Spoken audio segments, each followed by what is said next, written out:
in studio, l'avete visto anche in apertura, Federico Simeoni, consigliere provinciale di Patria e Furlane. Allora, Simeoni, partiamo subito da una domanda chiara e trasparente. Gli autonomisti in Friuli Venezia Giulia dove si collocano? A destra, al centro o a sinistra?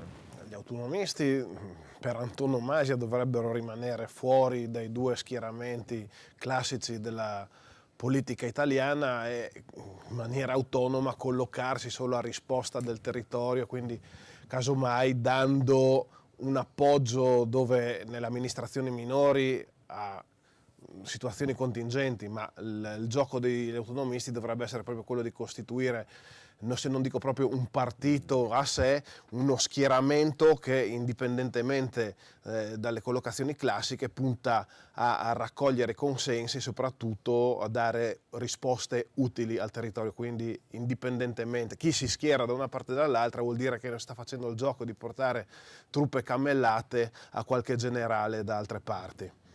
Ecco, c'è il rischio, secondo lei, che alcuni spostamenti in corso d'opera possono in un certo senso anche mettere in fuorigioco il pensiero autonomista? No, io auspico che questi movimenti accadano in maniera molto rapida, in modo da sgomberare il campo, da chiarire subito chi sta cercando una casacca, una medaglia da indossare, una sedia da mettersi sotto il sedere, chi invece vuole fare una battaglia svincolata, come dicevo prima, solo per dare risposte utili al territorio. Quindi spero che immediatamente chi vuole andare a sinistra per prendersi il posto vada di là, chi adesso c'è... Però si tolga il distintivo, no? In un certo senso. Ma che se lo tenga anche addosso, i cittadini non hanno le fette di prosciutto sugli occhi, quindi sanno benissimo distinguere chi corre per la sedia e invece chi lavora per il territorio. Senta, la sua valutazione dopo la manifestazione di Udine?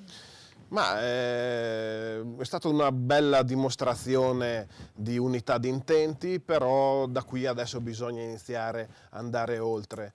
Io credo che rimanere fermi solo sulle proposte referendarie rischiamo di andare a schiantarci un'altra volta contro il Consiglio regionale, non ci sono più tempi tecnici per poterlo fare, organizzare questo referendum, quindi credo che bisogna alzare l'asticella, andare avanti sulla proposta concreta ai friulani di un partito, che è quello che facciamo noi autonomista, o comunque se si vuole ragionare un po' più in grande siamo aperti anche al discorso di costruire una coalizione autonomista che dovrà presentare il suo presidente, quindi un quarto polo indipendente per le elezioni regionali del Friuli Venezia Giulia del 2018. Nel 2017, tra l'altro, il Veneto, l'abbiamo sentito anche nella prima parte del telegiornale, va al voto, nel senso ci sarà questo referendum per chiedere ai cittadini il passaggio da regione a statuto ordinario a regione a statuto autonomo, cioè speciale. Ecco, secondo lei, se il Veneto domani mattina diventa e passa il referendum, diventa regione autonoma, cosa cambia per il Friuli Venezia Giulia? Ma io intanto credo che questo referendum è un referendum consultivo, quindi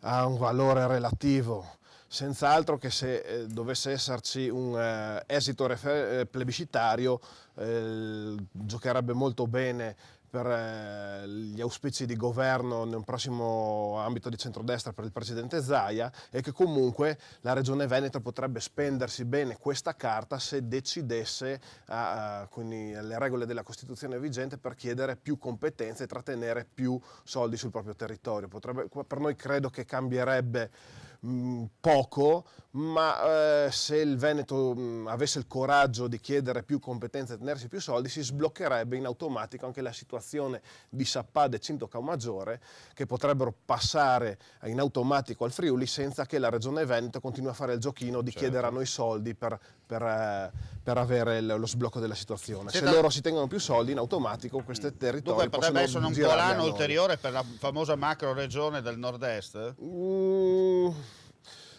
Non so, credo che se il Veneto si gioca la carta dell'autonomia venga a cadere il gioco della macroregione, perché o il Veneto o fa un gioco per sé, oppure tenta a vincolare gli altri per fare comunque un gioco per tenersi più fondi, quindi o uno o l'altro, non può giocare su macroregione e su autonomia, sono in antitesi. Ecco, l'ultima domanda, poi chiudiamo. UTI tra credo e realtà.